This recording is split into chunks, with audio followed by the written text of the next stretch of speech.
Hello, everyone. My name is Corey Thornton. I am the senior editor here at Open Minds, and welcome to today's Circle Elite Executive Roundtable, Rapid Social Care Delivery System Evolution, the Partners in Care Foundation case study, featuring June Simmons, President and Chief Executive Officer. Before I get started, I have a few housekeeping reminders. Your audio is muted for today's briefing.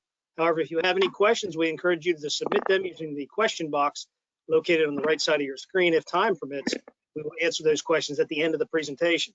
And finally, the slides and recording from today's roundtable will be archived and available for Open Minds Elite members starting tomorrow. And with that, here is Ms. Simmons.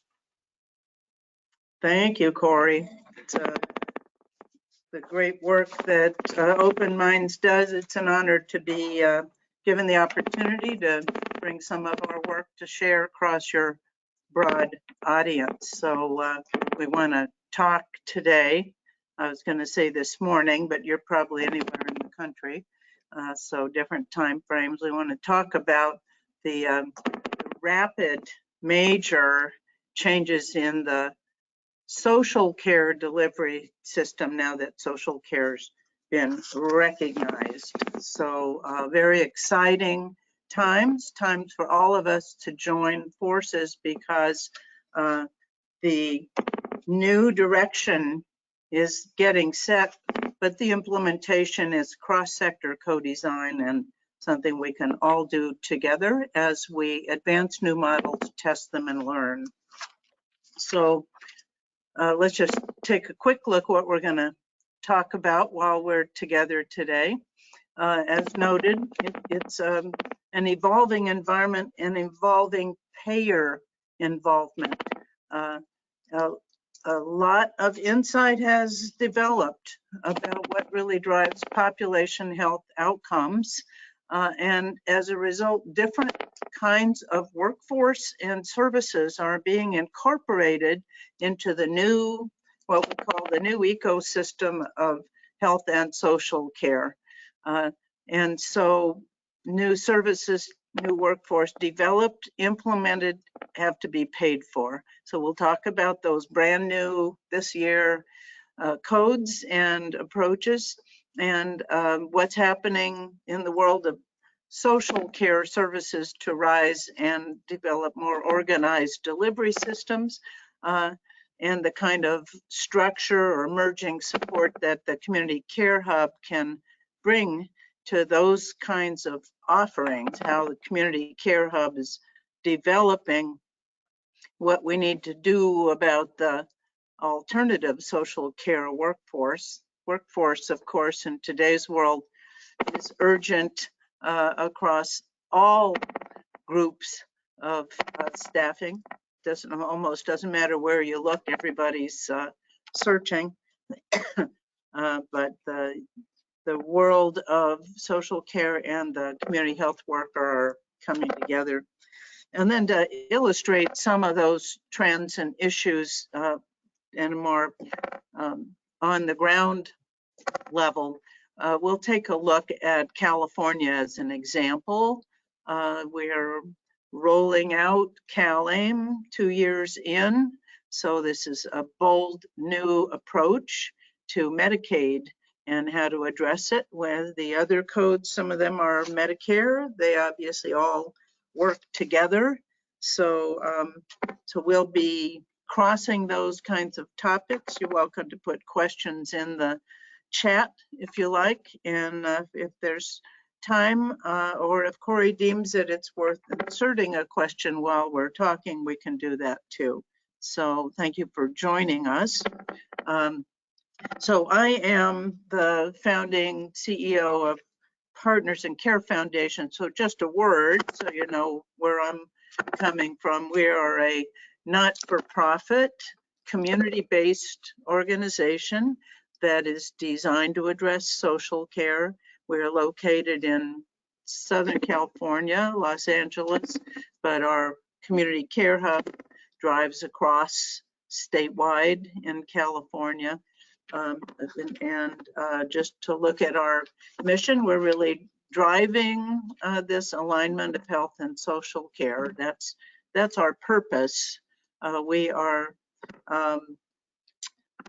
really dedicated to new models of care in order to impact the lives of individuals, in order to impact population health outcomes. So everything we do is about how do we look at the whole person in their life, go beyond the presenting symptom, go beyond the presenting episode of care, and look at all the critical factors, the other factors that impact whether healthcare can even be successful. We can make the healthcare investment, but will it take hold, take root, and have lasting impact? Because we have now such a widening recognition that what we call social factors are real in their impact. And so now there's an effort across many states and certainly nationally at the federal level to look at how we then, if we're really going to recognize social factors, what does that mean for regulation? We see responses in the area of accreditation, reimbursement, as I've noted. So all these arenas impact how and whether we can rise to the occasion of complex high-need populations that often, we didn't bring these statistics up, but as most of you I'm sure know, 5% of Americans drive 50% of the healthcare cost. And a lot of that comes from these complications in their lives that make it very hard to avoid health disparities and very hard to manage and be successful in having good health and proper longevity. So some of these changes started a while ago, and we saw symptoms of that, like with NCQA, who, in addition to accrediting healthcare, health plans and health providers, realized that community-based organizations needed to play and developed the long-term supports and services accreditation program with advisement from community-based organizations. Now, more recently, NCQA has added health equity, and now they're adding variations on that, all bringing a light to how did we get to notice all these social factors. And of course, the pandemic lifted, shined a light on a lot of this and made it obvious in our new ability to aggregate data. So then we see this, many states looking at their Medicaid programs, Oregon, North Carolina, New York most recently, California, many states really looking at these high-risk, low-income populations. But just to note, not everybody who's poor is eligible for Medicaid. And there are many people in Medicare who are near poor, who need these kinds of services, and there are many other populations. So CMS developing new payment codes under the physician payment rules that are much more universal and can cross populations. So we're looking at, that newer language that came up a few years ago. There was recognition of something many of us have noted for several decades. This is not new to look at social determinants of health in the public health sphere, but it's new for it to be formally acknowledged in our whole delivery system. So this just shows you really, what does that mean? Social determinants typically are at this community impact. It's how people live, where they live, where they work, what resources they have access to. And so this is the public health zone, long be out of the reach of a given CBO. Then you look at that next tier, which is coordinating services with a real consciousness of health equity and holistic care as broad, new, measurable outcomes that we must achieve. And then working at the individual level with services that's helping people access these benefits, access a new delivery system, bring their voice to its design, and manage their own health better because we give them more knowledge, we help them through a change process, and we bring them more resources. So these are powerful integrations of streams of change that need to go together to really address a substantive change in our country's health. We could look across many themes diagnostically and see that.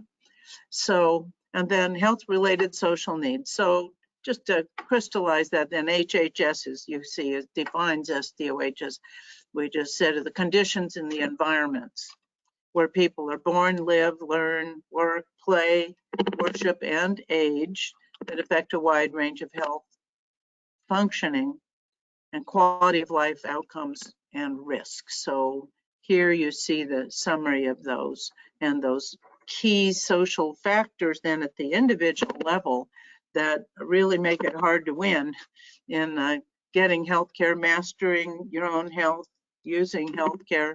So financial strain, which is widespread these days, even in a great economy.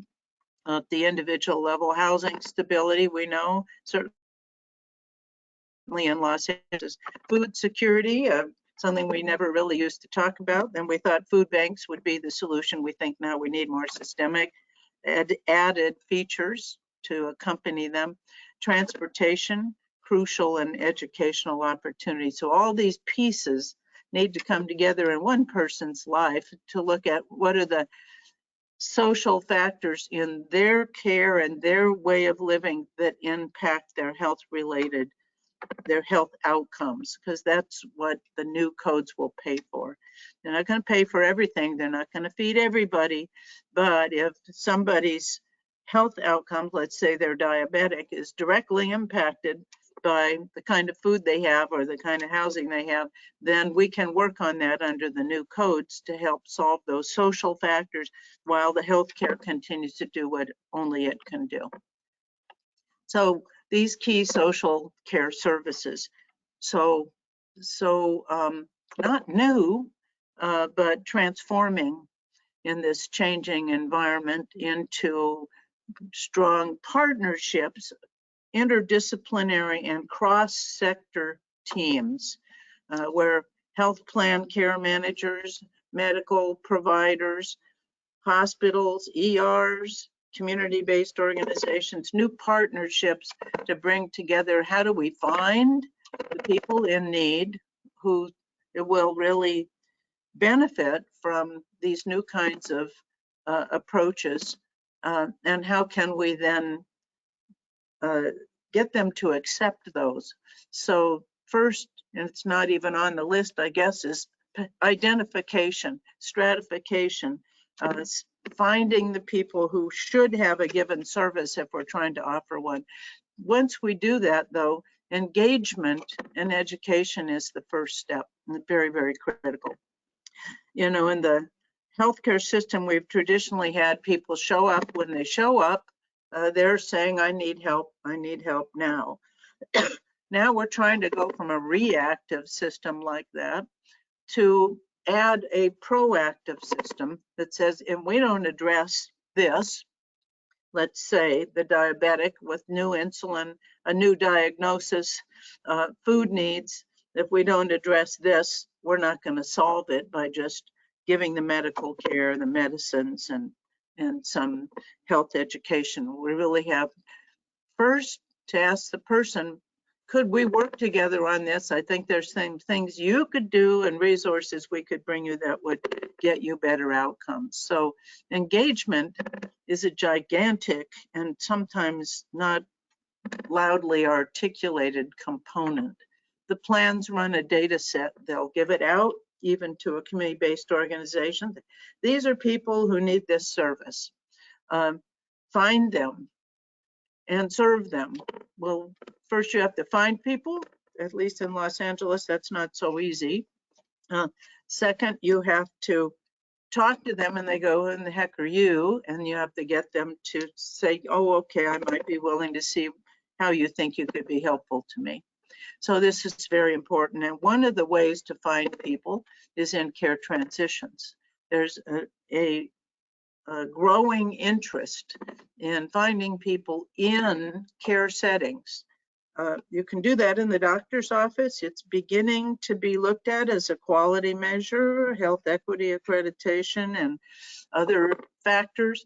Certainly the hospital now is required to identify social needs, and health plans the same. They all need to be accredited to succeed in their business model. So the change in accreditation is a massive, important change, and the change in federal regulation requiring these things is incredibly important. So at that point, care transitions emerge as a needed service, because if you find someone, let's say you locate someone in the emergency room, you find the people who are threatened with a decline, with a health crisis, transient or long-term, housing instability, other kinds of things, you can look them in the eye and have a better shot at engaging them than you do by reaching out with text or telephone and try to find them from a list. And then you can hand them off. So we used to give care in silos, and people would come to the doorway of the ER, of the hospital, of the medical group, and they would go back out and go under their own care. Now we're trying to meet at those thresholds and hand people off, and then in some cases continue to work together, certainly with the physician groups, then become part of a virtual interdisciplinary team. So but care transitions, ERs, hospitals, nursing homes, wherever people are in institutions, even doctor's office, that's a place you can find the people who really will benefit from social care interventions. Which ones and why, and then engage the community to provide those. And then you get service coordination from the community, looking at a full assessment and coordinating usually people need more than one thing. In care transitions, we find they need at least 3 things, often more. So then there are tools like like Home Meds here is an example of a tool that a non-clinical workforce can use for a home visit, because very often we're going to look at the realities people are faced with and really help move them into safety. And meds are one of the big threats, especially under care transitions. People leave a medical setting with new meds. Do they fill them? Do they take them? What else do they already have at home? What else are they taking? So one of the most powerful drivers is medications. And how do we get the reality? One way is if they have a lot of them is to go sit at the kitchen table and talk about it and root around in the house, get the truth. There are also a range of services around for a long time, but little utilized, that we hope will grow in engagement now. There are evidence-based health self-management workshops, and they are licensed. They are around diabetes self-management, chronic pain self-management, falls prevention, multiple chronic condition self-management, all things that are designed for people either virtually or in person, come together, gain some knowledge about their health challenge, but mainly go through a process of actually changing their own behavior so they can get a better result in managing their health. This is critical, because we can't just go say, like I say to you, exercise, eat right, sleep enough, and do other healthy behaviors. We all know them. How do you get yourself to do them? So for some people, it's critical. They're going to have progressive conditions. If they aren't well managed, it's going to go faster, worse, terrible things happen. We have a hospital here, Martin Luther King Hospital, great hospital in South Los Angeles. They tell us that their #1 surgical intervention, it's a catastrophe, telling us what's going wrong with healthcare. There's not enough physicians there. People can't get diabetic education. Their #1 surgery is amputation. Horrible to think about, an avoidable bad outcome that would be team effort between community, medical, and social care resources. Food, same thing. So eligibility screening. So all those things can come through these new partnerships. And then how do you do that? We have had for years a wide distribution system of social care resources, agencies, nonprofits, some government services, all kinds of things. And we have referred to them one at a time, the hospital or the doctor or the ER say, oh, you need food, go to the food pantry, go to this program, go to the senior center, they have a congregate meals program. These are done in isolation. What we think for these complex individuals who really are at risk, we need to look at the array of needs they have and an array of solutions and then bring those together. So a community care hub is an organized regional delivery system. You take a group of agencies, specialized or not, within a given region so that a payer or a provider can access that delivery system in a more efficient way. Very important to be able to have the discharge planner who may note certain things, who can see someone's at risk, be able to connect to an entry point that will be no wrong door, that will take a full look at the person and help connect them to the array of services that they need. Inside the hub, they can either be paid or they can be simply arranged services. So these are really important. So the hub then, because as you may know, many community agencies that are critical, they are local, they are matched to their community, they know all the secret sauce in their community, they are fully aware of some of those resources that are so important there. They don't necessarily have the ability, nor should they, have to build a whole infrastructure in order to have a contract with a hospital, very high standards, with a health plan, very high standards, with a medical group, because those are all large organizations. So here we have David and Goliath, and we don't want to duplicate a lot of overhead in the community. So we create an anchor agency, one that exists, that is able to rise to all those that can get accredited, can carry the insurance obligations, can do the credentialing, can do the training, can do the compliance and quality work, and bring everybody together in shared governance along with consumer voices to look at then how do we find the right people, serve them, and make sure that we're continuing to evolve and optimize those services, keep them as efficient and effective as possible, and really change lives. So having a system for that rather than a community filled with, in LA County, we have 4,000 nonprofits. So you don't want to go one by one. You really want a mall where you can go, you have one contract and you can get a system of care. And then everyone can work together through that to collaborate and optimize. So can be any of a range of services. In ours, for example, we have some specialty lines. We work statewide.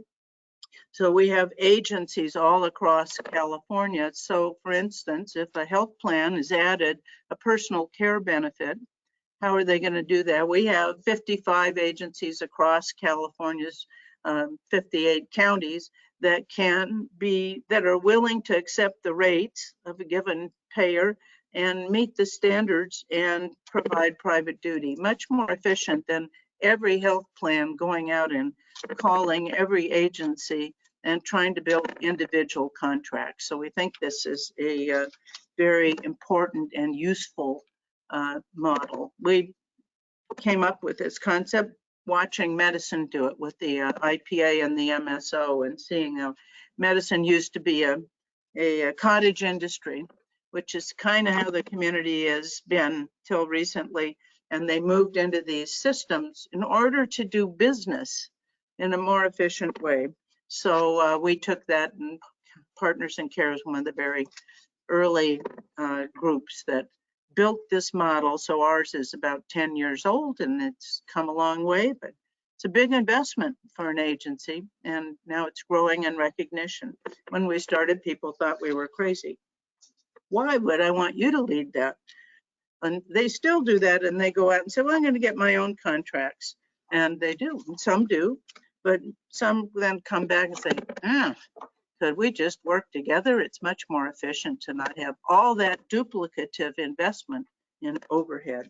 So we think it's terribly important to build this alignment between medical care and social care together.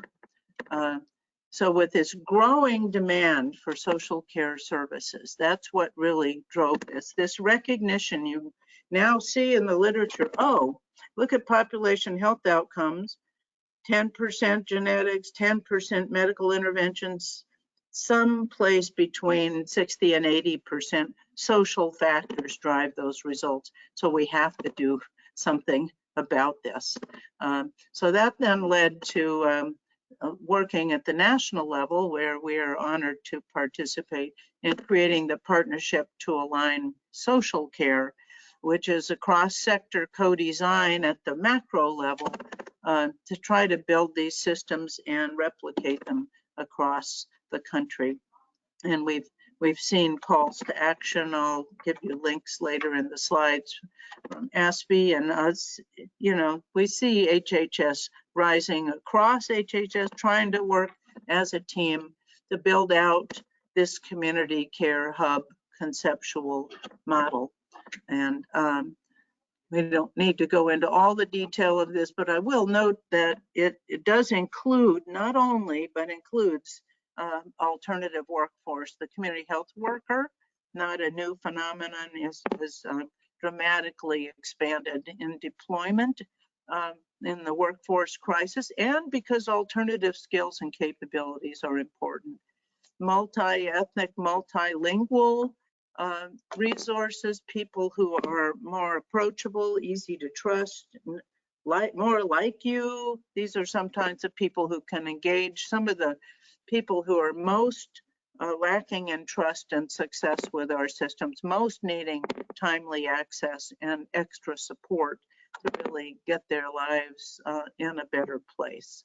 So this community care hub conceptual model is really taking hold, and we're figuring out, well, where are they now? We have health plans saying, well, where do I find a good community care hub, CCH, in X community and X state and X county? So building out, how do we find them? How do we build them? So you see here, ours is statewide, and we've talked about all these services that we provide as grouped, sometimes clustered services, and sometimes specialized. We're just talking about an Alzheimer's service line. We're looking now at a housing homeless service line, where a group of service, some of the street medicine and others, they have their own contracts. Some wanted their own contracts and decided it would be simpler for them to get ECM through a shared contracting method and maybe a shared staffing method. So, so as a CBO, you know, 10 years ago, we had 0 contracts. We had grants, we had Medicaid waivers, we had other arrangements.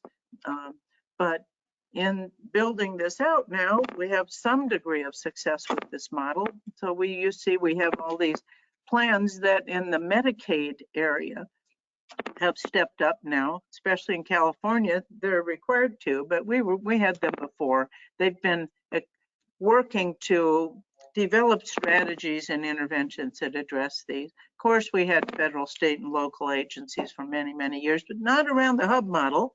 Now that is evolving, but certainly health systems and hospitals have typically had individual agency arrangements, and they're beginning to look at hub models, and medical practices. Some of them, we have some that have really stepped up early, but they're under the new reimbursement, they're going to be able to do more. So then we see on the community side some specific challenges that arise because we find that even if you have a contract, all these systems, if you think about it, they're a pretty disruptive level of change. We have a phrase, I hope you think it's funny but recognizable, about people who are in systems and then change comes and it means they would have to change. And so we like to think when they're at the lunch table, they say things like, make me change my workflow and I'll have to kill you. It's, can't hear your laughter, of course, but hopefully you're laughing with recognition that it's, whether it's the individual patient or client or person in the community who has to change their behavior to get a better health result, all of us and all of these systems of care are having to change our behaviors and our relationships and our interdependencies in order to get better results. So that's a big ask. Human beings, you know, change, asking a human being to change their behavior. So what do we get? We get early front runners, early adopters who make some of these early contracts, either because they want to or because they have to. And then we get down to the line level where people have to identify and connect people to these systems. And we see one of those sort of attrition systems where as you go down, you end up with low volume. It's interesting how there's theoretically a large percentage of population that's cared for in health systems, health delivery care, that would need some of these social solutions. And yet the level of referral of them for social care is small by comparison to what we think they would be. So now we find also that besides a low volume, then that means you need multiple contracts, as you saw we have, because you think, oh, I'll have this contract, I'll be overwhelmed with volume. Oops, I'm not.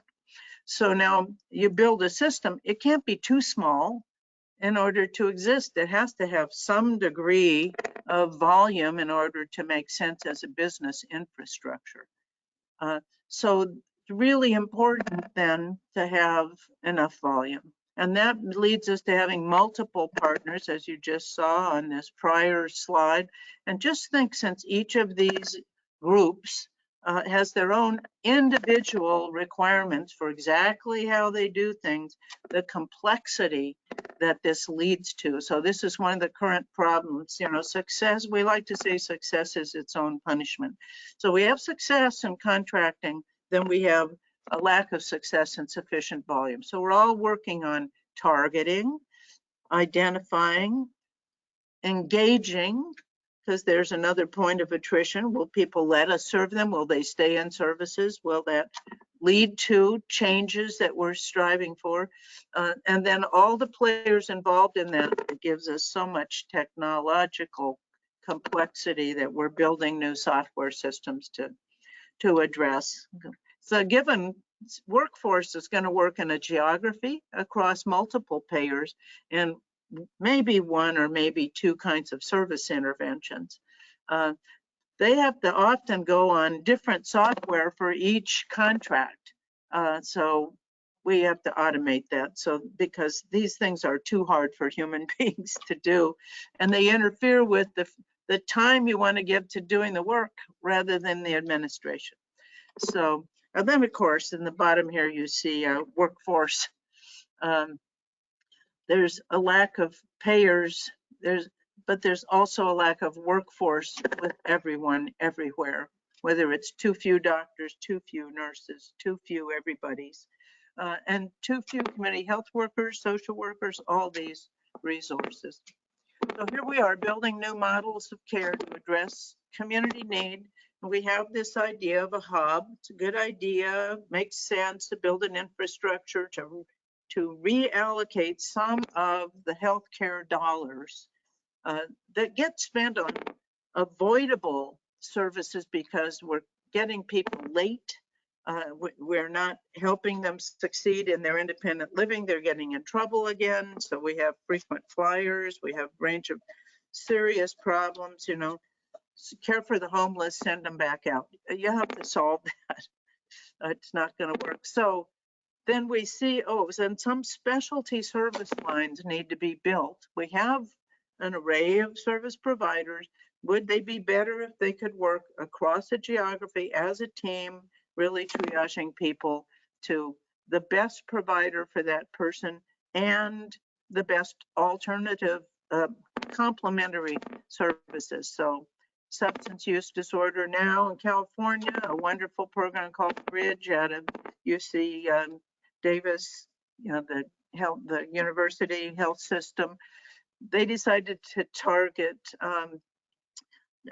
you know, opioid deaths, and they succeeded in getting major grant funding to place community substance use navigators in emergency rooms, in about 300 emergency rooms in California. Fantastic, because of course at first as they enter you get the usual behavior change and people go, yeah, we need you, and why are they spending money on you? And then we begin to see results and health teams begin to go like, oh wow, you've got this frequent flyer that comes over and over and you're actually doing something about it.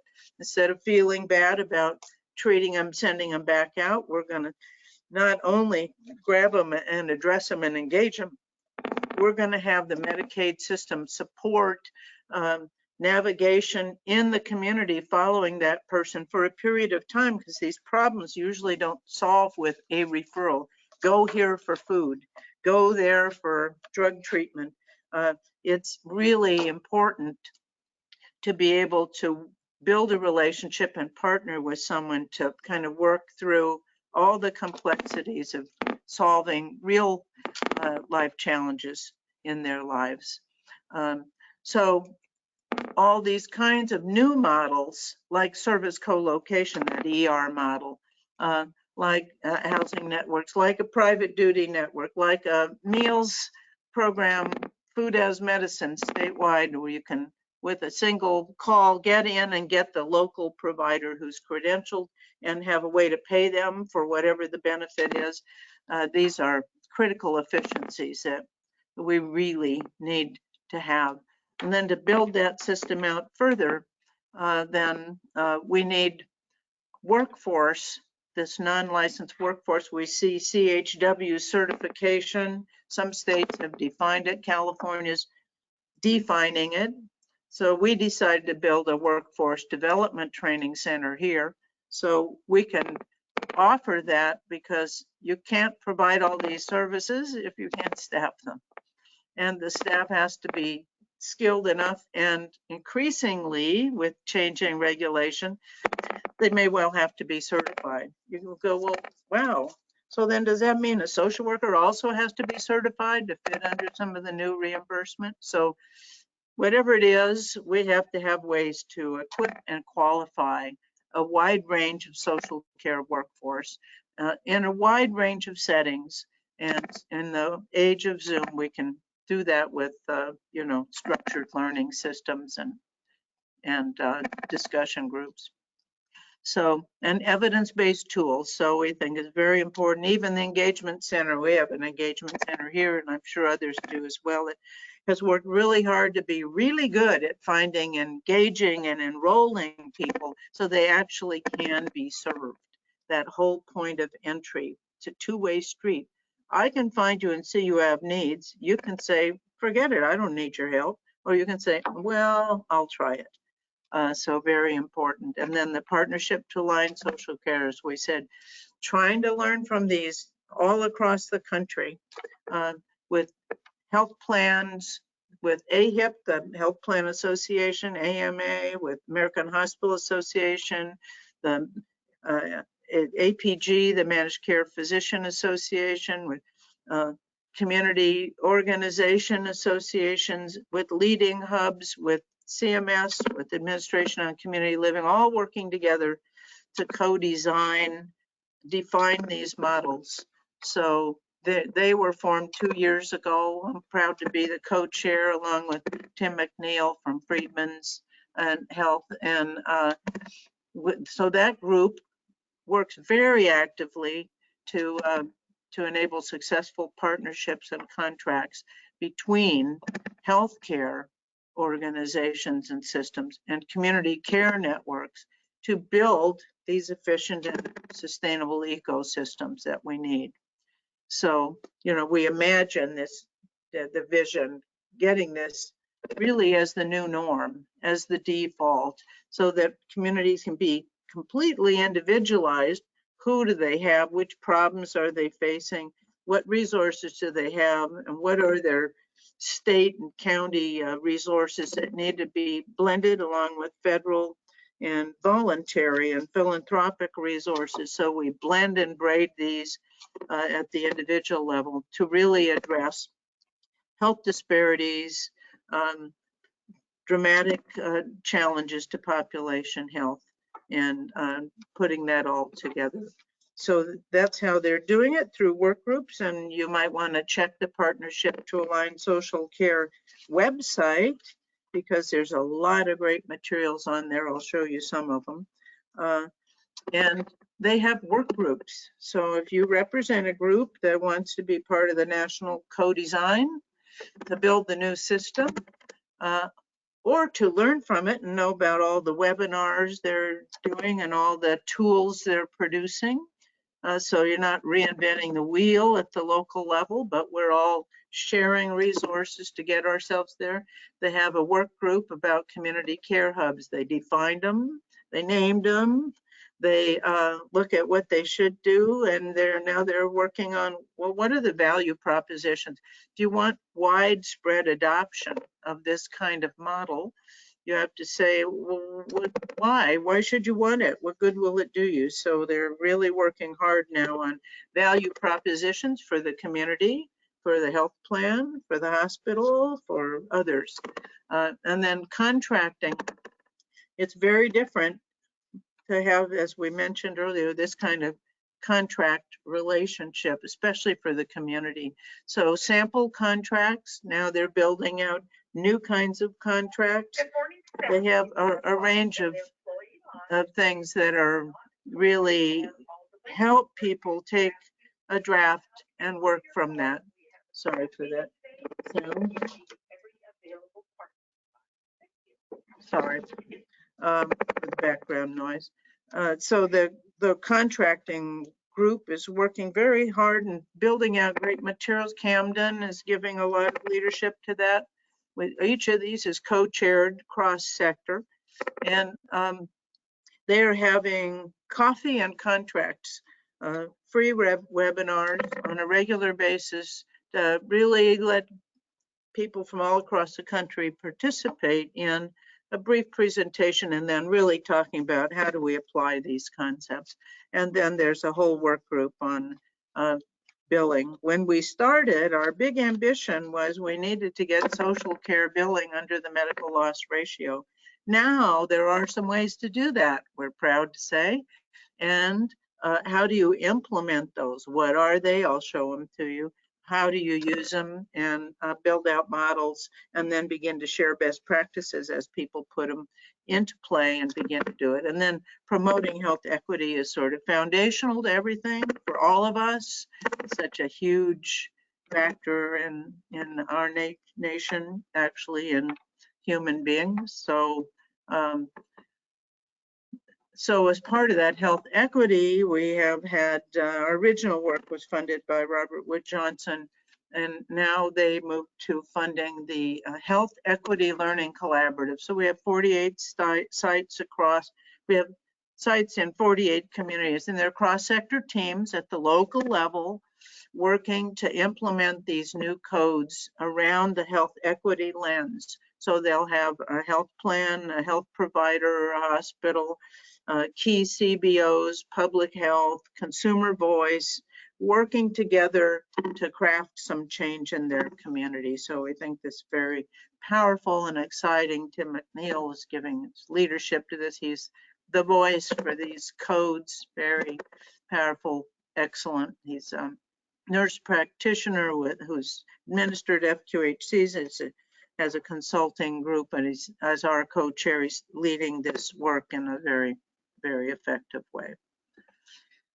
So looking at that payer involvement then, since we're talking about that a little bit, we see these states stepping up around Medicaid as an early point, because we know, I don't know where in your state, in our state, 30% of California is on Medicaid, pretty substantial.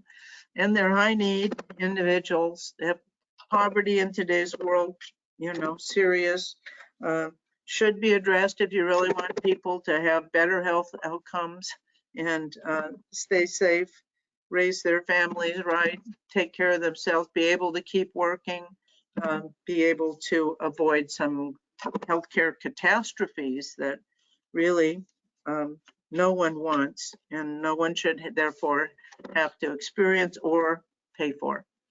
So, but it's a blend of Medicare, duals, Medicaid. And then here in California, as I said, we'll look at it with CalAIM. So, you know, one of the things, I should go back, one of the things we've done in the partnership is the billing and coding work group has put together a list of codes we already had that could be used for social care. They're kind of buried in there. They don't really free you for alternative workforce, but they do allow different interventions. CCM is one, but they're bound in Medicare's complexity, not easy to do. These new fee schedules are designed to purposely free up access for physician groups and others under physician supervision to be able to access a range of very specific care coordination, navigation, support services in the community. So this pays for care coordination, navigation, not for the specific services themselves, but those services, food, transportation,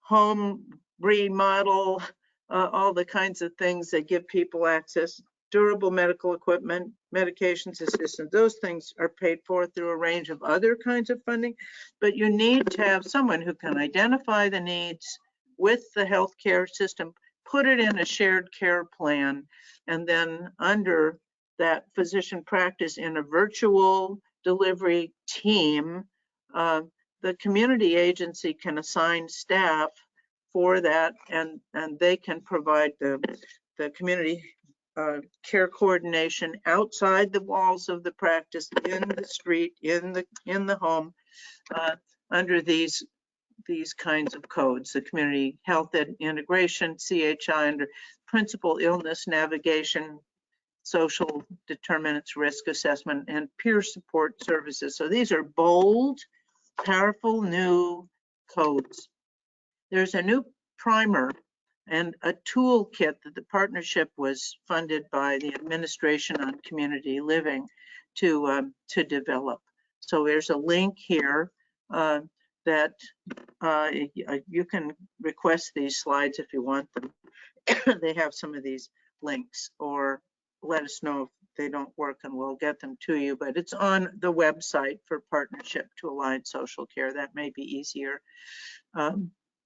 So this primer is very helpful. And then there's a much more expansive toolkit that's just under final review at the federal level to make sure that it's developed outside the federal level, but that it's aligned so people can really follow it safely and not get compliance questions or other reversals.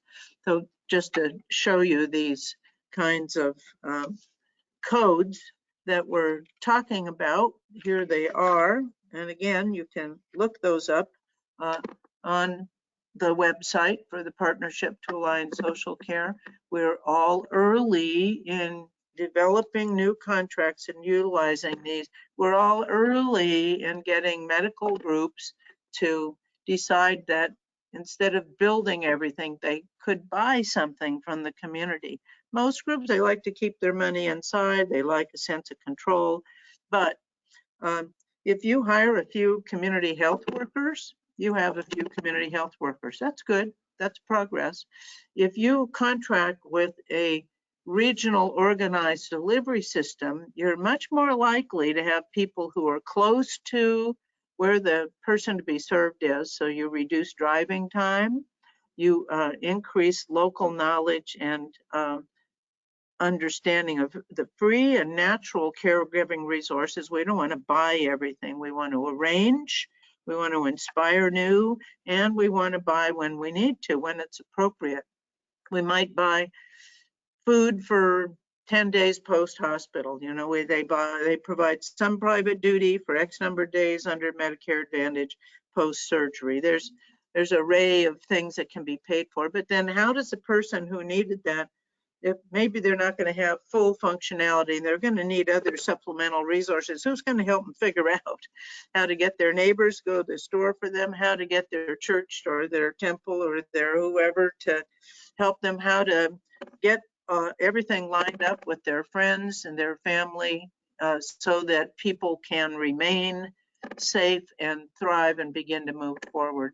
So the community health integration, which could be a social worker, it includes a community health worker, so that's a bold innovation, but it could include a social worker, it could include a not licensed social worker, or a gerontologist, or some other kind of person. That it's much freer in its requirements for the personnel.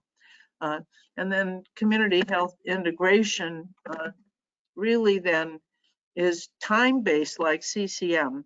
So it requires different kind of IT, technology, and close connection to the portion of the medical care plan social component that's going to literally impact health outcomes. That's what it's paying for, not social care coordination in general, but specifically targeted interventions. Nonetheless, those are what we're after, these factors that undermine. So it takes some adaptation, the delivery system, the recording systems, integration of records, communication, collaboration.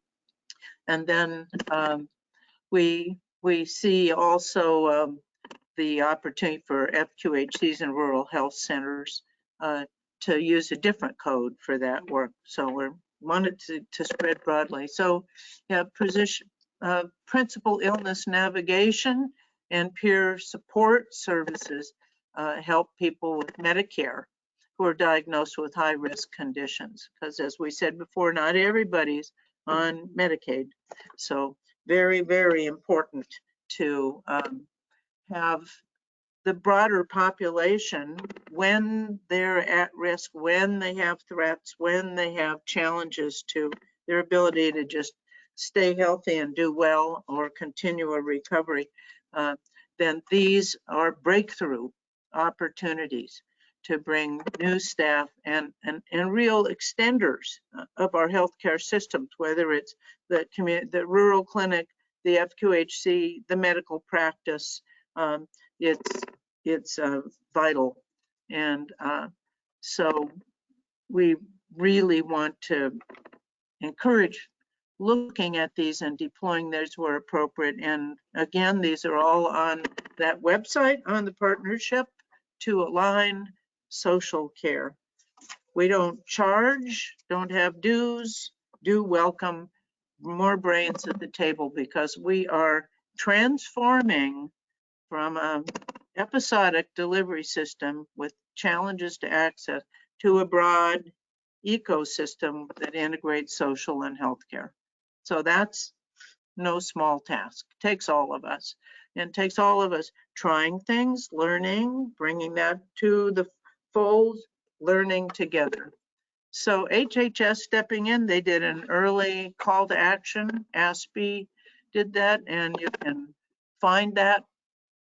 It's about addressing social determinants, and it directly references community backbone organizations, community care hubs as a tool for bringing the community resources into an approachable and usable whole, integrated delivery system, and there might be multiple hubs. They're not saying there's one hub, but these should be coordinated. We don't want too many hubs competing with each other because critical volume is a big issue as well. So then there's a US playbook to address social determinants of health. These kinds of pillars, very, very important. Again, there's a lot actually to read, and there's materials and papers and guidance on the Partnership to Align Social Care website to help all of us ground ourselves in these. And then there are webinars posted and offered without charge, and there are recordings of webinars and offerings that have been offered that are available through that website. So if you missed it, you can still catch it, because we are all entering a design mode that's non-normative and really draws on us. So there's a HHS call to action across all these sectors, really, to insist that we step up, because we have suffering in individuals across our communities. That not only affects the individual, it affects the misuse. You know, if we're overspending on healthcare because, let's say, someone's at risk of homelessness, or they're getting in trouble, they can't get to their renal dialysis, they have some other kind of crisis, they're going to the ER over and over, they're tying up the paramedics, the ERs. Here, at least, our ERs are backed up because our hospitals are backed up because some of these people are hard to discharge safely. So you have a whole throughput problem. I know I spoke with a major prestigious system recently, has 120% occupancy in their hospital. And every given day, their ER is not only full, they have 85 people waiting for a bed in the inpatient side because you can't clear the bed. And then when the ER is full, that's holding the paramedics. They have to hold that patient till they're accepted.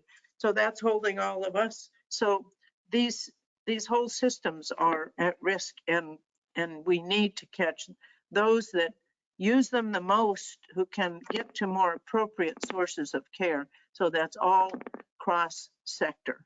The police get involved, everybody gets involved. So we want to really encourage you to look across at all these kinds of resources that we're building to really support flexible funding and deploy it successfully and demonstrate the results. There are many results that have been demonstrated. You can go to the Commonwealth Foundation. They have worked out to assemble a lot of the proof of some of the interventions that have been really proven, because, you know, systems are afraid to spend money on something new that's not going to give them at least cover the cost of the new care, preferably an ROI. But if we're spending money poorly, we can move it over here and get better results, and at the same time improve star ratings, improve quality outcomes. And we can really benefit in so many ways doing this. And so having these new flexibilities under Medicare, under Medicaid, these are really great opportunities. So CalAIM, trying to apply all these things in California. And I know we have 2 minutes to cover California here. That's all right, because it all aligns with the rest of this. It's a 5-year initiative. The state has decided to transform Medicaid here with broad delivery system results, working through the managed care plans and involving community-based organizations. So they're really looking at primary goals of whole person care that are much more efficient, and they are looking, at shifting population health management and the behavioral system and dual eligibles, all of these systems coming together, DSNPs, included are rolling out now as requirements for most systems. So the tremendous shift, but designed to improve lives, improve health outcomes, save dollars, or at least spend them better. Here are the populations of focus. Very important. So we're looking at homelessness, we're looking at frequent ED use, we're looking at serious mental health, we're looking at people coming out of jail without adequate resources, looking at people trapped in nursing homes, looking at other kinds of adult care facilities, getting back to the community, kids in welfare with great risks to their health, and the birth equity population. So these are all high-risk populations, great suffering, great costs, and great opportunity for reform. So then we know, as we discussed earlier, resistance by plans and systems and providers, all of these issues that we covered.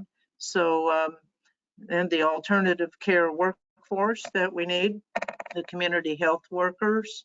And so putting it all together, we're at an inflection point, blending and braiding. It's a fantastic opportunity. Please join us. If you're in California, join us with Partners in Care, and join us at the Partnership to Align Social Care, because it's really important. And if you have comments or questions, feel free to contact me. And if you have other questions, you can send them through the chat, and Corey will get them to us. Thank you for your attention, and I hope that this was useful and was fun for me, so I hope you enjoyed it. Take care and go out and do great work. The time for change is now. The change comes from us. Thank you so much. June, I want to thank you. I want to thank everybody who joined us. And I would like to repeat what Ms. Simmons said, that you can send us questions and we will make sure that she gets those. I also want to remind everyone that the slides and recording for this will be made available on the Open Minds website.